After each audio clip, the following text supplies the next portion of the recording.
Hello. Welcome back to another edition of Road Talk with Cade. Today in my life is May 23rd, 2025. Over the past 2 months, everything about my life has been turned upside down. Before we get into that, if you hear a constant humming through the entire episode, we have a gigantic cicada brood that has just surrounded my apartment, and it has been humming non-stop for I've been home for 4 days, so at least 4 days now. It's only going to happen for 4 to 6 more weeks, so cheers to that. But as we get into the episode, most of you know I started a new job in the middle of March. Since then, almost every aspect of my life has been altered. To get into work a little bit, here's how my life operates. I travel 3 to 4 days per week, running on a 6-week cycle. To give you an example of a week in my life, I'll use my North Carolina loop, where I see the Triad, which is Winston-Salem and Greensboro on Monday, then the Research Triangle, Durham and Raleigh on Tuesday, followed up with Charlotte on Wednesday before coming back to Asheville, driving roughly 750 miles with the goal of seeing 45 current or potential clients. Thursday and Friday are office days, where I make sure orders are processed, miles and expenses are reported, prepping future trips, and most importantly, calling the people that I'm going to visit the next week. My territory is North Carolina, South Carolina, Georgia, Alabama, and Tennessee. By the time of the release of this episode, I will be halfway through my second round of routes. After 2 months on the road, I have started to find my footing in and outside of work. As this is my dream job, put dream into quotations, because there are many things I'd prefer to do with my life, but they don't make me money. But this is the job I went to school for, and I've been off to a successful and fun start so far. So work has been great. Work being great does not mean my personal life is in the same order. Or at least it hasn't been. We are getting much better rapidly. Being gone every week has changed everything about my life. For example, all the places I would road trip to for personal adventures, I have to go to for work now. So with Memorial Day weekend at our doorstep, everywhere I'd want to go, I have either been or will be going to in the span of 2 months. So a lot of my long weekend road tripping that I did last year just doesn't really make sense for me in my personal time anymore. I also don't document much of my afternoon free time while I'm on the road, because after all, I am there for work. Another issue I've been running into is simply not being home. Now don't get me wrong, I love what I do. I love being on the road. But think about all the shit you have to do in a week, with only half the time to do it. For my first 6-ish weeks on the road, the travel had me so wiped out, I didn't do anything on the weekends. Even for the back half of my work week, outside of work, I was too exhausted to go out and do anything else. Having done all my loops at least once already, I've been able to find a better work-life balance with my weekends. However, we are still working out many of the kinks. As those of you who have visited me before know, I live an extremely minimalist lifestyle inside of my own apartment. Being in and out of my apartment constantly, I spent a lot of time over the past couple months analyzing the way I live. I am currently working on ways to alter how I spend time inside my own space. For the rest of the episode, I want to share an apartment tour, explain why I live the way I do, and talk about the ways I've been rebalancing into my new way of life. Starting with a little apartment tour. Disclaimer: to remind everyone watching this that I'm a 24-year-old bachelor that lives alone. As I already stated, inside of the confines of my own space, I have lived a very minimalist lifestyle. Basically, the rule is, if it is not essential to my living operations, I find it to be an unnecessary use of time, money, and space. Starting with the living room, this is by far the most furnished room that we'll come across. To highlight the key elements of this room is my $250 Amazon couch. That is $250 all in, delivered to my door. We've been together for 2 years now, and she has not failed me yet. Other notable room essentials are my $40 desk I bought used, the $5 office chair. With my new job, this small setup is where I spend most of my time inside my apartment nowadays. To dive further into the living room, I wanted to speak on what having my own space has done for me. Since I started living alone, the living room has become a great space for me to compartmentalize how I operate in my own space. Having a space to be during the day, unbothered by roommates or family like growing up. The living room has allowed me a space to hang out and relax, keeping me out of laying in bed for extended hours of my day, like I did growing up. Also allowing me to set boundaries for myself, ending the doom scrolling before bed that we all struggle with. Having space beyond my own bedroom has had a profound improvement in my standard of living, even if I don't have anything in it. As we move back into the cave, I will stop quickly to point out the laundry room, There's not much to see here. Small highlights are the camp stove the old man bought me last time he was down, and my growing collection of coats. On the other side of the hall is my first bathroom. Nothing special here either. Behind the living room is my kitchen. When I first moved into this apartment, the only real furniture I had was a bed and the couch. In this apartment, I quickly ran into issues having a lack of counter space when cooking, or simply really doing anything. My first big purchase was the wooden drop leaf table.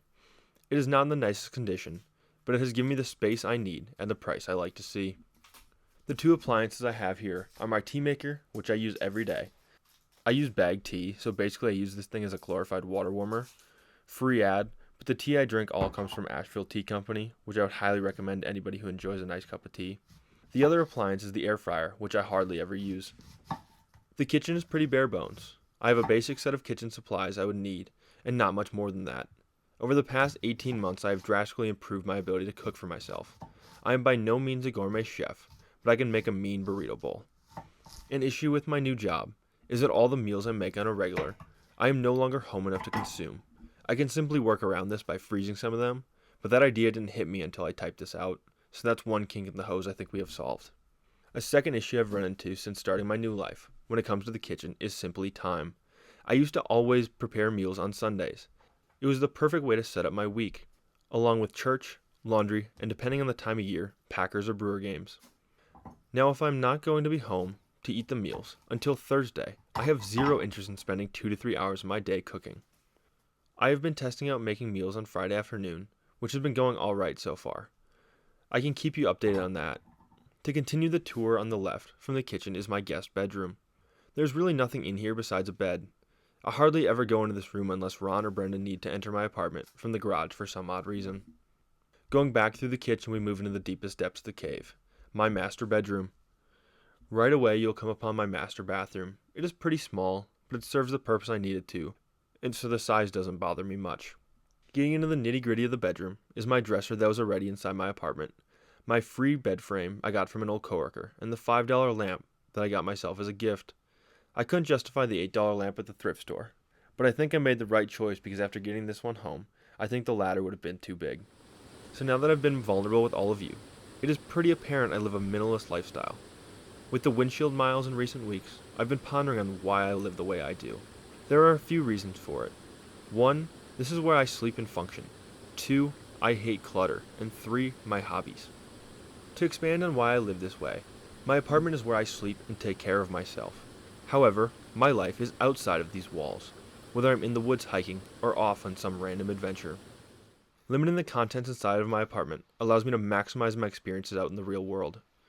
The second reason is definitely my hate for clutter. We as Americans love buying things.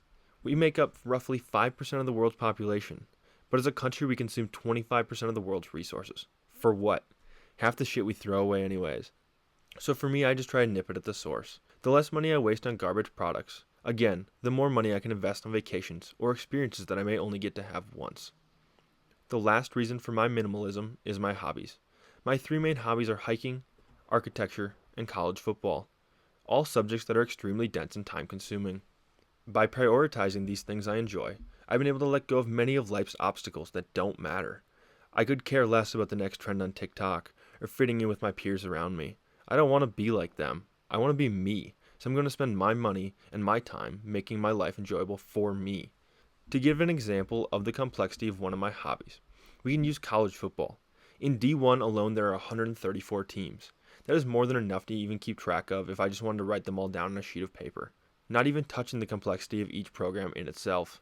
To delve further in, the other week on my work trip to Mobile, I was fortunate to have an hour of downtime before my flight home. I was able to stop at Southern Alabama's Hancock-Whitney Stadium. As I've come to find out, many of these college stadiums are open during the day. I was able to walk around the stadium, go down on the field.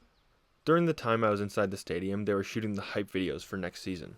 So I got to sit in the bleachers and watch them yell at a camera and just kind of make fun videos for the video boards next season.